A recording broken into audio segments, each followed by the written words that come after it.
if you can't prove something is conscious or not, will we ever know for sure? But should we ever get to that stage, then we've got all of these ethical conundrums. Basically, are we creating our overlords or are we creating slaves? There is almost no in between. Richard, welcome to Think Forward. Great to be here, Stephen. I really appreciate your podcast and looking forward to our conversation. Me as well. It's great to have you on. You're quite a prolific author. We share the passion for writing. You've written Future Minds. People might know you from Big Bang to the End of the Universe, Heart of the Machine. So you just did this really cool techno thriller. I definitely want to get into Mindstock. And you're kind of two continents, Seattle and Prague, and we want to dive into that. But the journey into futures, I really want to kind of look at like how you discovered this field. Like how do things keep finding you? Like talk about your journey here, like how where you are now. Sure. Well, how long have you got? It's long form. So we have, as much as you need. Mostly much joking. as the listener will, hang in with us. I do not want to put anybody to sleep. So basically my passion for technology, the history of technology, inventors goes almost as far back as I could begin reading. As a young boy, you could find me in the libraries, just pouring through all of that. I just was fascinated with technology, how it worked, how people figured it out. And so that led me in a lot of different directions. And I did end up having a passion for a broad range of sciences. That said, growing up, everything I was hearing, and you focused on a field, became a specialist. And somewhere along the way in my teens, I discovered that there are generalists. There are people who actually work and operate as generalists. And so there were people, and we'll talk about it during maybe some of the other parts of the conversation, who were definitely influences on me in that regard. And it took me along some different paths, and eventually found myself in the futures field, writing and doing research for a range of different periodicals, clients, and so forth. And this really rang my bell. So I've just, continued from there. But yes, it's been a long and winding path. Well, the arc of it, when was the first time you really heard the term futurist? How old were you? Probably, I think I may be projecting or imagining, but I'd swear when I first read Alvin Toffler's Future Shock, when it came out in 1971, I would have been a preteen. And I swear that either in the book or in the cover or in some further reference to it, I was hearing the word futurist at that time. It was not a word that I used or applied very much for years after that, but that was probably, if I had to point to a particular point in time, that would probably be it. Yeah, many people, including me, Toffler is definitely quite an influence. I think, and that era is when I think the term futurist really became more commercialized. You had people like Arthur C. Clarke with writing 2001. You had Buckminster Fuller. You had a lot of diverse versus like Herman Kahn back in the 50s, just doing things on nuclear war scenario planning and things like that. And we're around the Shell era, with the embargo. So it's like, it definitely became a forefront, and it's definitely evolved. I mean, it was the cool term, because people had to bestow it upon you. Now it's like, there's a lot of, it's kind of everywhere, which has good and bad things to that. Where do speaking of to that, where do you think the field is actually right now? You've had quite a long arc as well. You only do both because, yeah. As you say, early on, from the early think tank era, post World War II military industrial complex, needed to understand how they were going to invest, where the technology was going to be by the time a large project finished, all that kind of thing. And so you had people like Herman Kahn and others working for Rand and other think tanks. You had, a little later, people like Ted Gordon and Roy Amara, people who essentially laid down some of the early methodologies and techniques that we still use today. And then the corporations started embracing it a little bit more. As you say, we have Shell, and at the time of the first oil embargo, where we had everybody was essentially hit by that, and they were the ones who pulled the scenarios off of the shelves to essentially weather it better than a lot of their competitors. Other corporations followed suit. We started seeing futures being taught in universities, including at University of Houston, where we both have been. Hmm. It's essentially spread from there.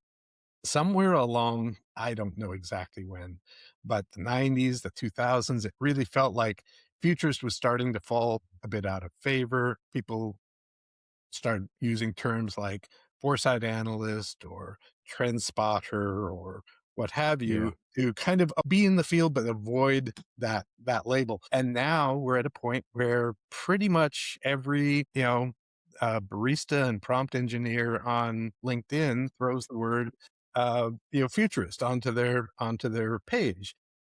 Yeah. Power to them, but it does it does devalue the term. And at this point, it's like, look, you've been carrying it long enough, you just wear it. So anyway, yeah, it's had a long path, and who knows what will follow. I was living for a few years in South America, and prospectiva is very much a common term down there for a futurist, which is kind of a cool term. So perspectivist or Perspective, basically, a perspectives, person who's who has either perspectives. prospects or uses perspective, I guess, to look ahead. Exactly what the etymology is, I'm not sure. No, that's interesting. Well, it's, and you talked about that everybody in the barista. I think it's almost like, people call themselves an artist. I'm like, how, like, some people study it, some people are just naturally, kind of good. It's just become more of with in the common vocabulary, I think, too. But it's also the debate, which I think I'll have a panel interviews with a bunch of people. On one episode, we'll talk about futurist job or skill, skill set. But you seem to thrive at the intersections. You, like you talked about, coming up through science writing, technology, obviously doing foresight, and now you've been doing fiction. So where is that? Was it kind of a deliberate thing, or that just kind of how the work evolved for you, kind of being at the intersections? I think it's a mix. I want to do this is too much fun. It's The field or this conversation? Or both? Let's go That's with fine both. too. Let's go with both. Okay, I like that. I think that there is a lot of mental engagement and just really interesting conversations and things to learn. There's the opportunity to help people. There's the opportunity to delve into and explore areas and paths and directions that maybe no one else has done in quite that way. It makes for a really interesting and varied field and varied career. Hmm. That said, as you say, I came up through science writing science education programs, writing cover stories for periodicals. So, that was a way to essentially explore a wide range of developments, technologies, trends, and so forth, and kind of sharpen my skill as I went. That's great. And you've been and kind of transitioning to kind of the consulting side of this is there's, you've worked on strategic summits, right? You've done a lot of corporate foresight work. There's what's the thing, I think about prep work for this. What's the thing that never is there when you're preparing to do these kind of projects or like engagements, but like what just kind of always then shows up for you? It's a good question. I would have to say that it's about understanding the knowledge set of who you're working with. When you come into a room, into a place, and you begin the process, you have to make a few assumptions. And this goes for audiences as well, about what people's prior knowledge is, where they are in terms of what can you shorthand, what do they already know, where are their assumptions, what did they not know that you need to fill in. As you're going through that, you suddenly find out or discover, wow, I've overlooked this. This is not common knowledge the way that I think it might be. And so Hmm. things like that can enter into a project that it seems to me is part of what you don't necessarily know or expect. And that's part of the discovery process in and of itself, the prep and the framing and everything else. So I suppose something along that line, but also in the course of that, my knowledge builds as well, invariably working with clients, working with people in all sorts of different settings. There are things to learn all along the way, particularly as you're jumping around between different industries and building a knowledge base around something that's perhaps new direction for you for that field. Yeah, that's an interesting perspective. I find it's the politics and the team dynamics. People can Okay. give you all the kinds of data, and then you get in this workshop room, or the people come in that are different stakeholders that aren't there to be and it's just I've seen I've seen it good. I mean, I've seen it throw a lot of things off. It's like always those things you think about when you facilitate. But Personal I think dynamics and that sort of thing yeah, the as well. person, yeah, exactly, yeah, Yeah. the team dynamic, who's like really the leader, what are the hidden things, what are the politics, Right. sometimes passiveness, aggressiveness. It's just And it's just that's thing. oh yeah, oh yeah. Well, let's kind of zoom out. Like, I'd love to kind of take a look at, read a number of your books. I found you through, I remember reading Future Minds way back, and that, you kind of go from you cover, I'm a macro historian, but you kind of go a little bigger from like the Big Bang to the death of the universe, which is a little bit wider of a history I window. needed a frame. Normally not the framing in a book, but what do you need to kind of understand the breadth and the scope of something like that? Like, yeah, I mean, what to do that? So share what the book is about and kind of help get the kind of that big history lens into that. Sure. So let's start with the idea that of both of Heart of the Machine and Future Minds are both books about the future of artificial intelligence. Yes.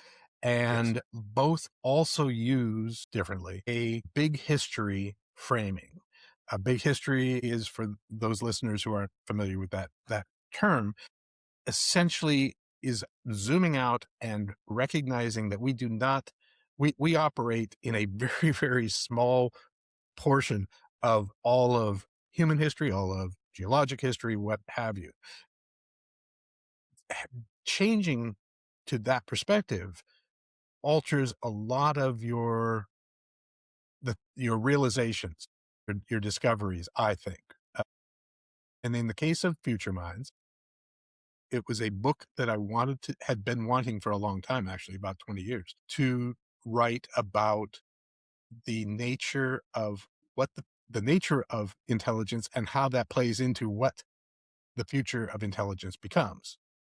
Now, as I said, had a long history and interest in all kinds of different science fields. I've written about physics for Scientific American. I've written for The Futurist for years and years when it was still running. And in the case of this story, I was exploring, where does intelligence start? We talk about intelligence and we're trying to understand it in relation to where AI is right now and what have you. Usually in terms of ourselves, we look a little bit out to the rest of the animal kingdom and try to kind of fathom the nature of intelligence. But we are one small little data point in what the potential forms of intelligence are. And as we see throughout our world, there are many Hmm. other kinds of intelligence, consciousness, and what have you. And what is it that's in common?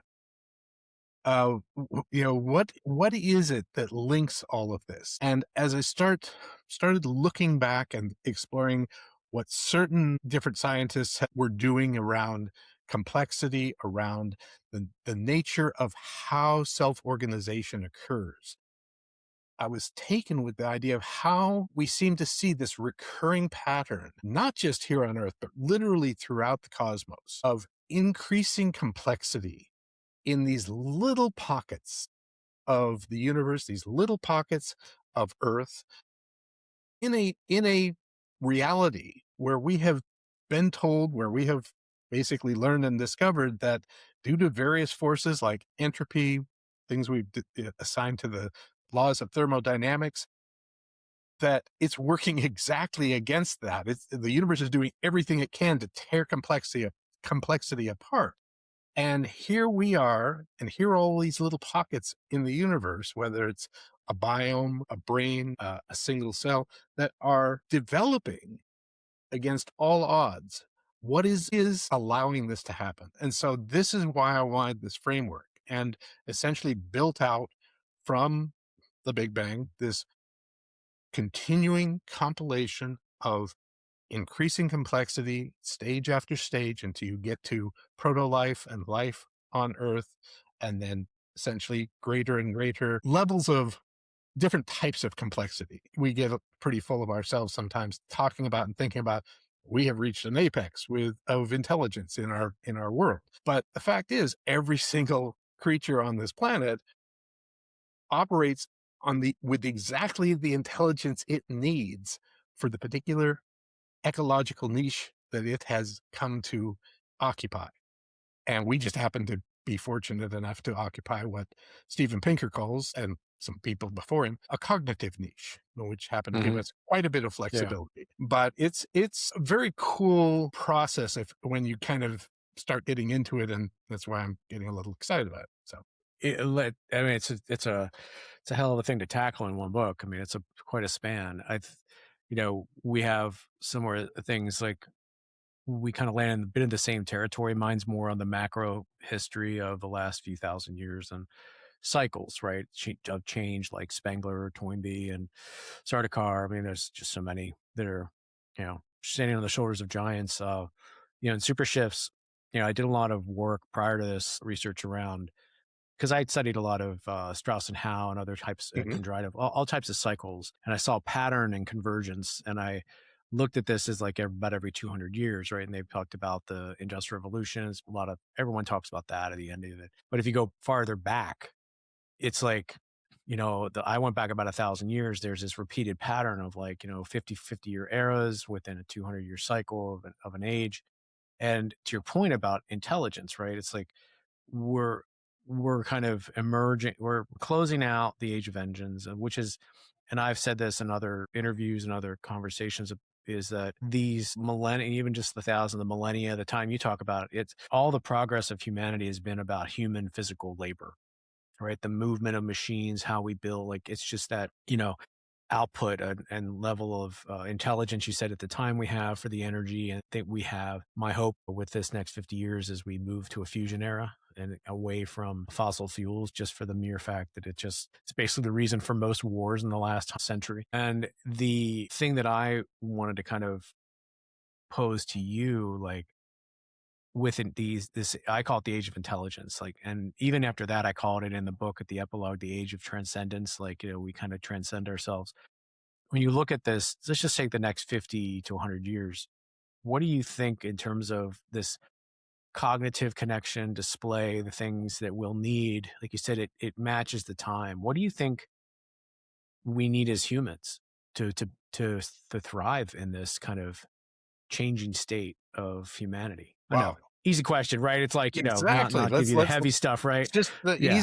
start with the easy ones Ease here. into it, right? Yeah. The softballs, right? So let me start Yeah, with sure. the fact that while I am really looking forward to reading Super Shifts, we've talked, for the listeners, you and I have talked about exchanging a couple of books here in the near future. Yeah. And so I'm definitely looking forward to reading it and getting a little bit into your framework with regard to ages and eras.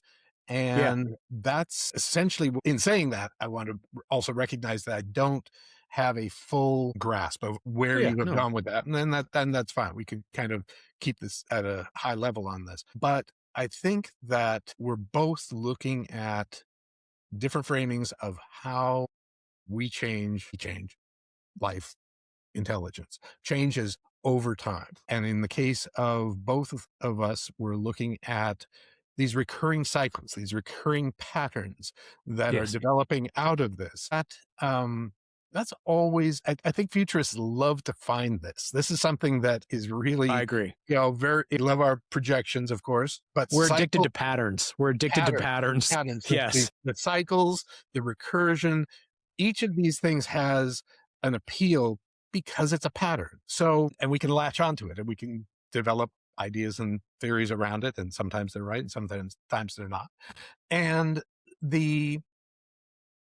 that said, where we are right now in terms of what appears to be a very significant transformational point in human history. I think a lot of people certainly say this, want to believe it. I think I believe it to a pretty significant degree. I also recognize that we tend to be very chronocentric as a species. We tend to always think that our time, this moment in time, is the most important moment in human history, whether we were living 1,000 years ago or 100 years ago. This is why we get millennialism and apocalyptic thinking and all of these expectations that whatever the most important thing in the world is that's going to ever happen, it's going to happen during our lifetime. This is, a really common thread in human thought. So I always like to temper it a little bit with that. That said, where we are with technologies that instead of replacing our muscles, our brawn, our labor, which is what we have poured into the world for most of the past, many millennia. We've been easing into this increasing development of an intellectual power and understanding over the world, both through the knowledge we've accumulated, but also through the devices because of that we have developed that have allowed us to see farther, standing on the shoulders of giants and all of that. Hmm. Yeah. So 50 years, 100 years from now, we could be in a really significantly different place. I'm not one to necessarily think that we have a major what we're going to call a singularity in 2040. There's the belief that, Ray Kurzweil has been promoting for quite a long time that is when we hit the point where technology is basically able to be smarter than all of humanity, etc. It's possible. He pushed a date, right? He's like an evangelist when the return I missed the date Jesus. change. That he has held that for a long time. What did he move the date to? 2035. Then it was 2040. Sorry, I thought you meant later. And now it might be 2045. Yeah. So well, I don't know he's if not you going to saw... live that. He's trying to like take 400 vitamins to Yeah, right. to last that long. It's got to be here before I wish Ray all the best. Yeah, and I me really too. respect what he has done through the years. For me, I guess partially, I feel like there's the whole aspect of exponential growth. I believe we're always in the knee of the curve. Basically, wherever we are Yeah. on that projection, we are always at the knee, and it's always getting faster. It's just the relative to human time scale that keeps changing, keeps getting ahead of us. That said, because of that, I could argue that we're always in the midst of, or almost at, or maybe never reach a singularities. When we get there, we'll know, I guess. But in terms of, there's so many ways I want to go with this, and I Oh, don't you can know. go in which, yeah, keep. So I got a couple of questions in my head I want to queue up. So I believe Yeah, go ahead. right now we've been focusing a lot on generative AI, the LLMs, the transformer technologies, and we'll talk about it probably a little bit later. But I'm really of the belief that in and of itself, that is a dead end. Eventually, it can't get us to ASI. If we want to call it AGI, we'll talk about what AGI is and isn't later, probably. But I really do believe that there's so many hurdles to get over. We're going to have technologies, AI, and so forth that can do amazing things. We already do have that. It's going to keep getting crazy better, but it's got a long way to go to get to the point where it is human smart.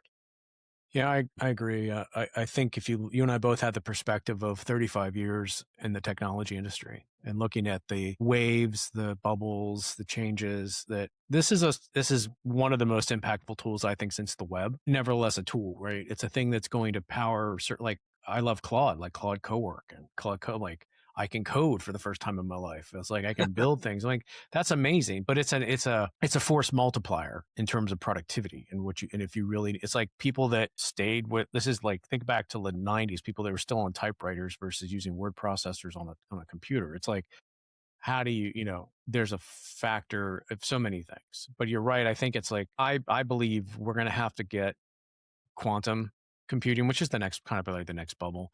We're going to have quantum computing really input itself in terms of the probabilistic nature of like intelligence and really to, because it has to think, because if you're right, is the LLMs or all the things they're trained on us, it's the limitation of us. And Mhm.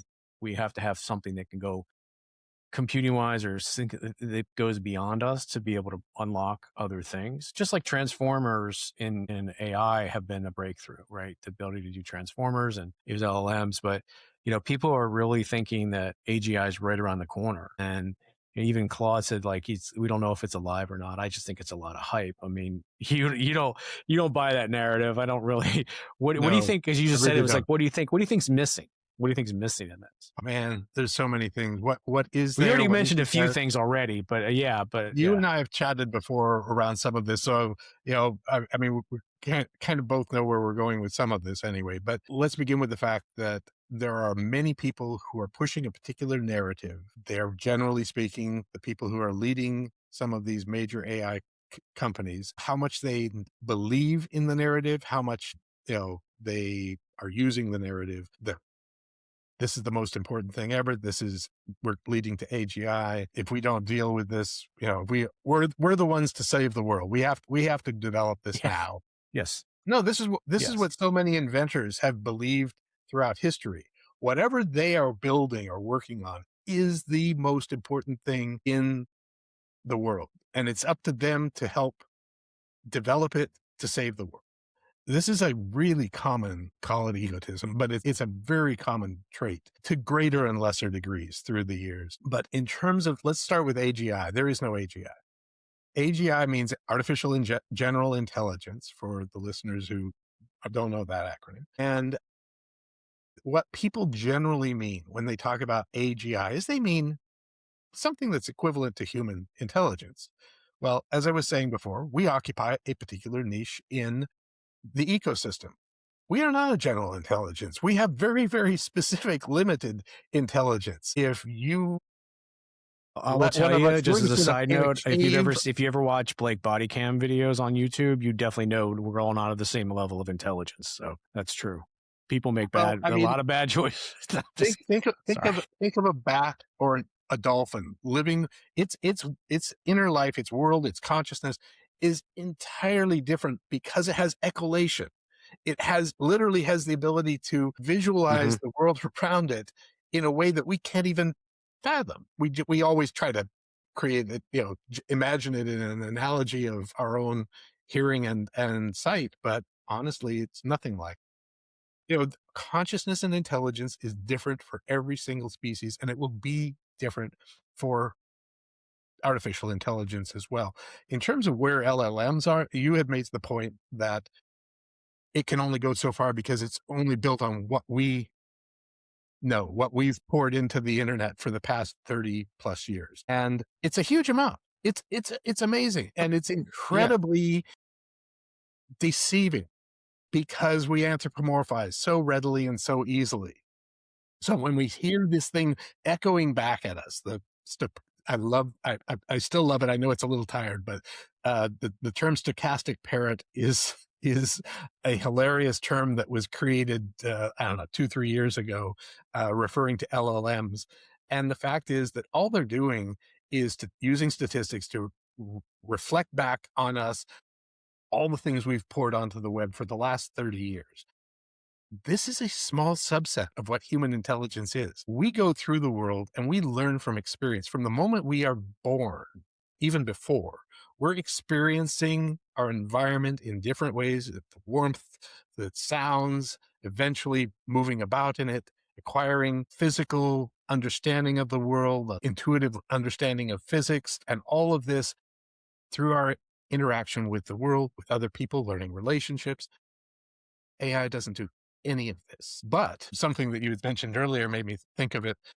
So I've been writing recently about the many different ways that AI is going to essentially move ahead with some new and different approaches and technologies to take us beyond where we are with LLM. Just today, one of those fields, John LeCun, who recently left Meta, he was the head of FAIR, Facebook Artificial Intelligence Research. He left them, I don't know, a few months ago. and he just started AMI, augmented machine intelligence. Anyway, to just today, it was in the news that they got 1.3 billion funding in this this initial round.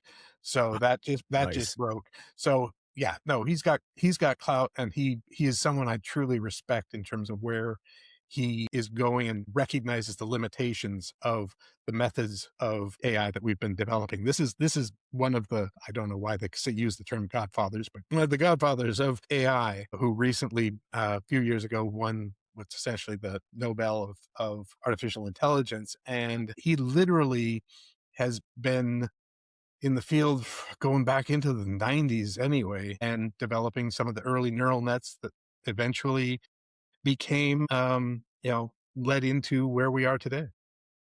That's well, and speaking of him, and you recently you told me in their pre-interview call about this paper that you wrote about consciousness. It's a consciousness journal.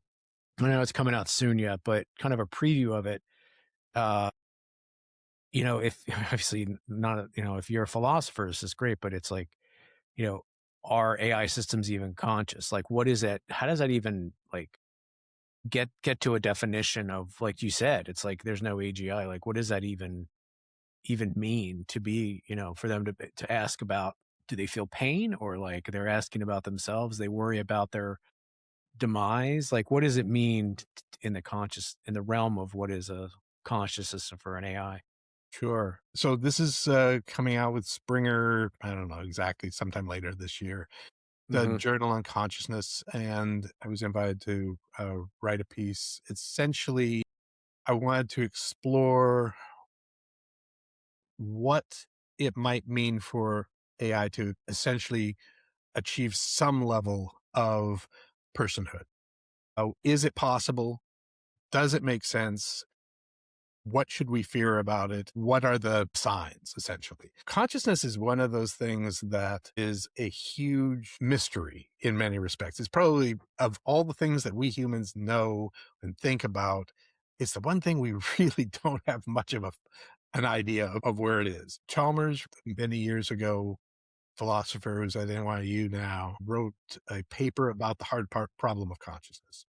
And essentially, this is talking about the fact that when we experience the world, when we experience a color, when we experience a sound, why does that have this subjective nature for us? Why is it anything other than the equivalent of light hitting a sensor on a robot? It can conjure memories. It can conjure feelings. We have this entire internal subjective life that occurs because of something about our minds that we don't understand. And there are easy problems that involve consciousness, and there are hard ones. And this one's definitely a hard one, and it's not the only. But when we talk about the nature of this subjectivity, you and I know, we hope, each other is conscious. We don't know for sure. I understand what my subjective life is like. You know what yours is like. We do not know what either of us truly experiences. We make conjecture. We have ideas, we analogies, because we are the same species. And this is the case for all 8 billion of us. But do animals have consciousness? Probably some of them, different levels of self-awareness. We've done tests and so forth. But when you get to machines, there are all kinds of things that we ascribe a personal nature to. We anthropomorphize like crazy. We have from almost our earliest days, because it gave us survival capabilities. If you recognize or believe that parts of your environment have agency, it makes them a little more dangerous, and you're a little bit more aware of them. Is that a stick or a snake? Well, I think I'm just going to, give it a wide berth either way. When you talk about so many aspects of what we create and build in our world, and the number of things that we believe are conscious or have, we treat them like they're people, boats and guns and cars and so forth. We've been doing this for forever, and People give now their we cars names. They give the boats people names, have right? cars names. I talk about this a lot not a lot, chapter in Heart of the Machine. But when we talk about these things, and then you talk about AI girlfriends, you talk about interacting with chatbots, we start believing that these things are conscious, even without them being conscious. This was a problem going all the way back, and probably earlier, to um, Weizenbaum's ELIZA chatbot that he built at MIT in 1963, 1964. You had students and coworkers who were using it, talking to it and interacting with it as if it was another person. And this is telling. Are you saying the Turing test was beat in or if 1965? you wanted to use that as, I mean, let's face it, it wasn't formalized in that sense, and the Turing test has right. Well, they knew it was so a many machine, problems. right? Exact, right. I know. Yeah. So If they told him this is a terminal and you could see, like, somebody's on the other side going to answer your questions and to see if it fooled them, yeah, you could have through like real rigorous testing, you could have proved the Turing test 50 years ago, which is just, or 40 years ago. Yeah, 60 years ago. it's Wow. at least, yeah. Yeah. So it's a hard question, and trying to understand what would we need to do to be sure an AI was conscious is part of the paper. But then once you get to the end, it's like, well, wait, if you can't prove something is conscious or not, will we ever know for sure? But should we ever get to that stage, then we've got all of these ethical conundrums. Basically, are we creating our overlords or are we creating slaves? There is almost no in between in some respects. Digital serfdom, or digital feudalism. Yeah, digital serfdom, we may digital already be in feudalism. that. Who knows? Yeah, yeah. That might be a whole nother, that might be a different podcast episode. Yes. But yeah, no, I believe we are heading that way, which does concern me a great deal. I hope we can buck that trend. Me too. I think about that kind of, I'm sorry if you're going to. No, please. I'll finish. I think that where this transitions to is like how this in our work and the work of other people listening, it's like the future of their jobs, where they work, the nature of work. I don't think artificial superintelligence replaces things like that. We have to solve the job problem, right? The job question, right? What is the nature of work if you automate so much? Does it leave room for new things, new discoveries? But there's always going to be a part of the population that wants to maybe just subsist on BASIC or UBI, or just, what does that mean in terms of what is rewarding? We've, like you talked about, the span of history. We're a tribal people. We are social, the social fabric of what it means to accumulate wealth and status. Like, will that change? Don't know, but a lot does have to change. We could talk about the education system as well, but I call them safe futures, because like doing foresight with artificial intelligence only using an LLM, you're only going to get out what, like you said, stochastic parrot telling you kind of what you want to hear. So you have to be there to really push the edge. Like, how do you work with clients? Like, how do you get people to push to the edge of their mental map without them falling off the map? Right. Off the side. Yeah. I think it's a balancing act. Like so many things, you're trying to recognize that if you go too far out there, if you go too long, too far, you lose people. You have to kind of keep bringing it back to a certain degree to relevancy. How is this related or relevant to the particular aspect we're exploring here? Mm-hmm. It's not about necessarily staying safe so much as kind of keeping the perspective. I guess that's how I might say it. How about yourself? I get people to think about the worst thing that could happen. Get them to go so far to see where their wild cards are, or see where their black swans are, and see what their horizon limits are, and then challenge them to go further, and then kind of pull it back. Then it's kind of the stretch goal in that way. It's like push them farther than what they're even capable, and then bring them back to a safer space. But it's beyond the safe futures is what I call it. Right. I mean, exploring. There's also. I'm sorry. Oh yeah, no, black swans, just things that would just happen you would not expect it, like COVID, right? A black swan is a pandemic. Is It's a yeah, systemically challenging event that changes the nature overnight. That is not, it's not expected. It's the rare thing that happens, like a black swan appears and a bunch of white ones. Um, and I think about the audiences too. It's like if you're getting into like geopolitics or the type economic or other, you're gonna have some type of division and in this day difference and in age. that. And yeah, in this day, and it's like navigating that is, I think, one of the more challenging parts of it, because there are people that want to push DEI as a policy, as a approach, and others that are just like, this is garbage and it's just horribly biased. And so you have to navigate, and you have to raise up everyone's opinions. Nothing's invalid, but it's a question of what fits for the future. Right. And you can put them in different places so that people could see the possible futures and explore them. And I think that's where it has its power.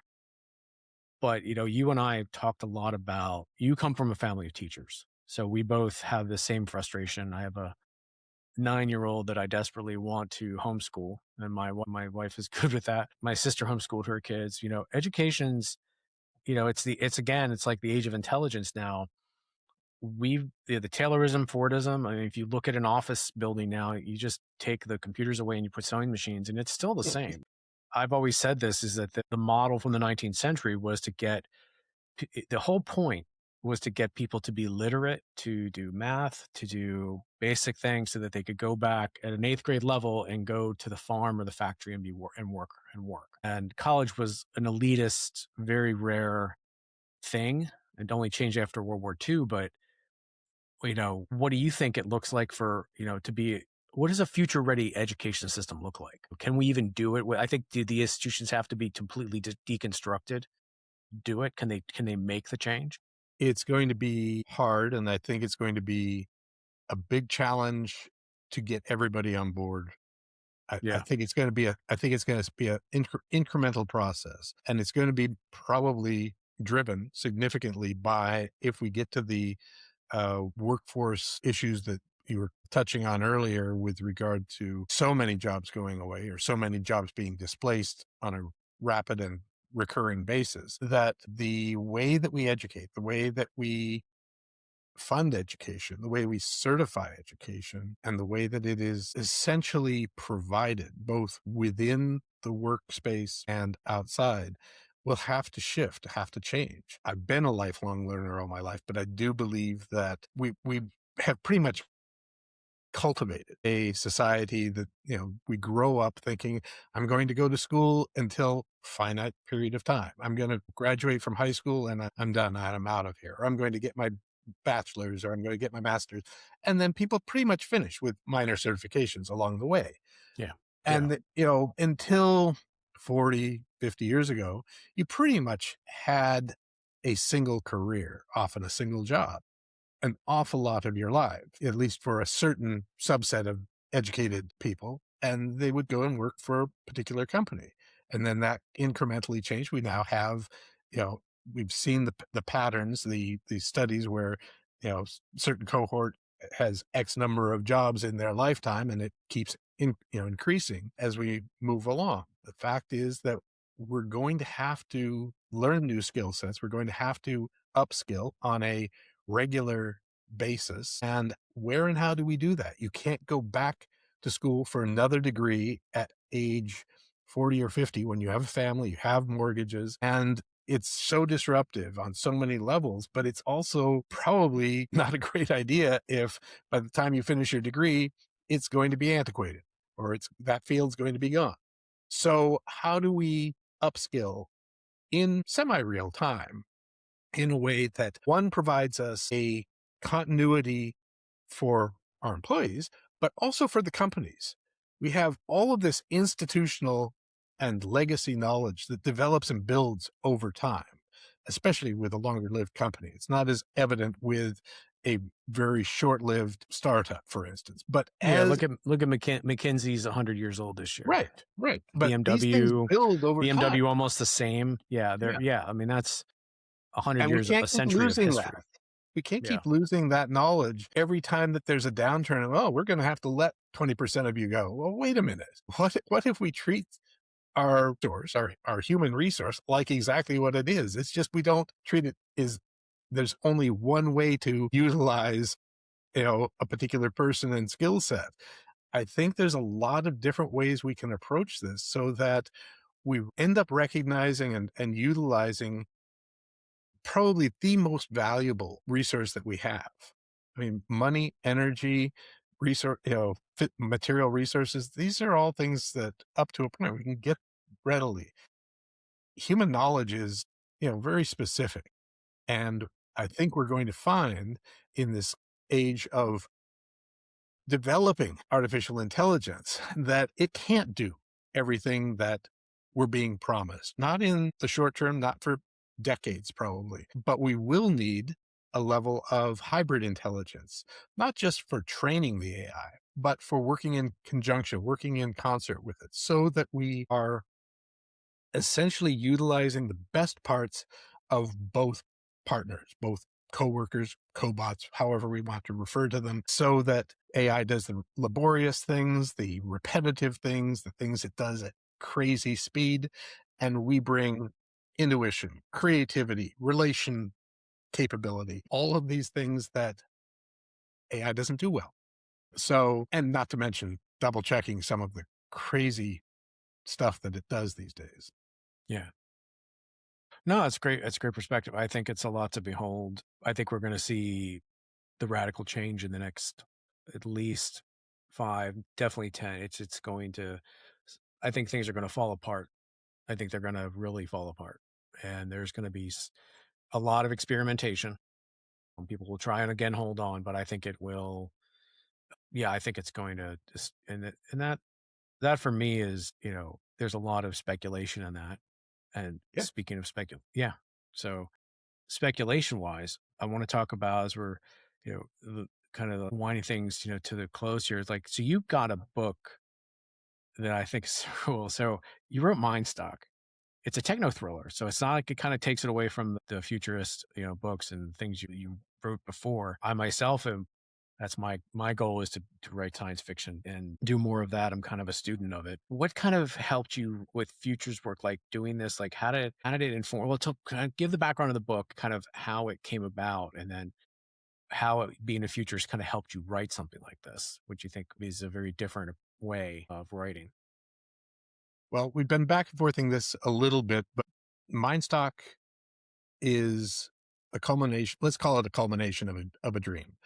While I've written most of my adult life, and I guess before that too, uh, most of it, at least most of it that has seen the light of day, has been um, nonfiction in nature, and that's great. That's fine. It's exciting. I love doing it, but I've always wanted to move into fiction as well. Fiction is an entirely different animal, and I had to learn and unlearn so much in the course of getting to that point because all of the habits, all of the methods that I've learned with writing nonfiction didn't work. It's very linear in its nature, and I guess that I tend to talk about and think about fiction as being very iterative, very going through the processes and interacting with the characters and the world and the themes and the plot and the dialogue. And this doesn't work now because I changed this over here. And it's very differently cyclical than something like writing nonfiction. You had asked me in terms of how does my fiction, you'd asked me before, how does my fiction inform my futures work? And I'm not so sure that it does at this point. I mean, everything we do and learn informs, but it's not really something I bring to the futures work directly in that sense. That said, the other direction, if when you read it, but also when many other people have read it, they note and are taken with the futures view, the futurist view. There are things in there that I hope are I tend to want it to follow at least a certain kind of rational and logical track, but it's following something that I'm familiar with a lot of different technologies, a lot of different directions that they can and will go. And it's fun to speculate. But as I tell people, that's something I do for the fiction. It would be irresponsible to speculate to that degree for, futures work for a client. They don't really want you going off for a year and creating this other world. It's really more about application in the case of doing Yeah. professional. As I like to do at the end of the show, I like to ask sometimes some rapid questions. One I asked, depending on the conversation, I always think about the movie Time Machine or the book too. It's like, so the time traveler, and he goes back into the future to be with Mina and help the Eloy rebuild. He takes like a couple of books with him. Yeah, and Wells, it's one of my favorite authors. You never know what he takes. So like I always like the restarting civilization, especially when you look at the span, you've seen the span of it's kind of appropriate for you if you had to kind of reset things. So like 2 books, 2 pieces of music, 2 objects. Like what would you bring in your bag? I'd love to ask I that. thought you were going to give me the alternate question. I really have a problem with this Well, one. no, I want No, you to no, answer no, no. that. Well, we'll we'll we'll, I'll do we'll both. do I'll that. do both. Let's do Yeah, do let's both. do both. Yeah, So I have a problem with this in part because it's yeah. really hard Okay. to. First of all, music. I can't think of a better way to just get sick of a song or a piece of music of listening, having that the only thing to listen to for 50 years, whatever. But let's just go with that. In terms of books, That's part good. of me wanted to go with something like Copernicus's was a revolution of spheres, something that kicked off the scientific revolution, essentially. Hmm. Something along that line. Then I thought about somebody like Jacob Bernowski, who had written he did a BBC series, but he wrote a companion book back when I was a teen that I just was so fascinated with. And he was probably one of the first generalists that I ever knew of. And, he just had such a broad view of how the history of science, essentially. Then I thought, well, how about something practical, like one of those books, How This Is Made? Big volume of that might actually come in fairly handy to restart civilization. So it's a few different possibilities there, but yeah, not really looking to what do I want to read over and over and over again for the next It's 50 years. just as good an example. No, it's interesting what people have said in the past, but it definitely, it kind of lets get you into the mind's eye. So the alternate question that we just put in there, what's one book that most changed how you think about the future, which is Yeah. a good one. Right, right. Well, again, I touched on it earlier. It was Third wave. if I had to go back and think about it, I mean, there's been so many books that have really meant something to me. But in terms of a 12-year-old Richard reading uh, a book like Future Shock that really reflected some really interesting things I was already observing about in studying the nature of invention and the progress and what seemed to be like I'm seeing as I go through these repeating the increasing speed at which different new technologies seem to be coming online through the last 200 years or whatever. And as I got a little older, I was thinking, yeah, this is probably just a perspective thing. This is, just because of myself, but also the writers who are compiling this, they're paying more attention to the more recent inventions. And we see that still to this day. But because of observations like that, because of reading things like Future Shock, it pretty much colored how I view the world and futures work ever since. Great. That's great. So kind of wrapping things up here. So let's think about the long term and looking back. Legacy, yes. Future minds, heart of the machine, mind stock, decades of work. It's like adding things up. It's like a life and a career, well lived. Like, what's the through line? What do you want people to get the perspective of Richard's impact on everything? My perspective on it is I'm just getting started. I've got a lot of books still in me, and In your brain? Yes. honestly, I've got to write quite a few more of them in order to be able to connect all of these dots to figure out what that pattern or legacy might be. Honestly, I'm having a blast doing it. That's great. Well, I just want to say it's been such a pleasure to have you on, Likewise. and hope everyone had a great time listening to this conversation. It's quite an adventure through the universe. As I like that might be it might be part of the title for this episode. But just want to say thank you, and kind of so people want to find you. Like, what's a couple things? We'll have them in the show notes too. But I know you've got LinkedIn, your website. But where's the best place to kind of start with that? So yeah, thank you for that. We'll have information in the show notes below. But my website is literally richardyonck.com. I think you can see my name on the bottom of the screen. Yonck. Yep. So Yonck and just one word.com for my professional site. And you can also find all of my books on there, but they're all available on Amazon and in libraries around the world and in various other bookstores, Barnes and Noble and what have you. That's great. Future Minds is out just this past several months ago, and it's the first in a series of 4. Working on the next book at this time, and essentially that's where you find me. And if people want to have further conversations or reach out and engage me for either work or talk, please feel free. Great. Thanks, Richard. And until next time. All right. Thanks so much, Stephen. Take care. Thanks for listening to the Think Forward podcast. You can find us on all the major podcast platforms and at www.thinkforwardshow.com, as well as on YouTube under Think Forward Show. See you next time.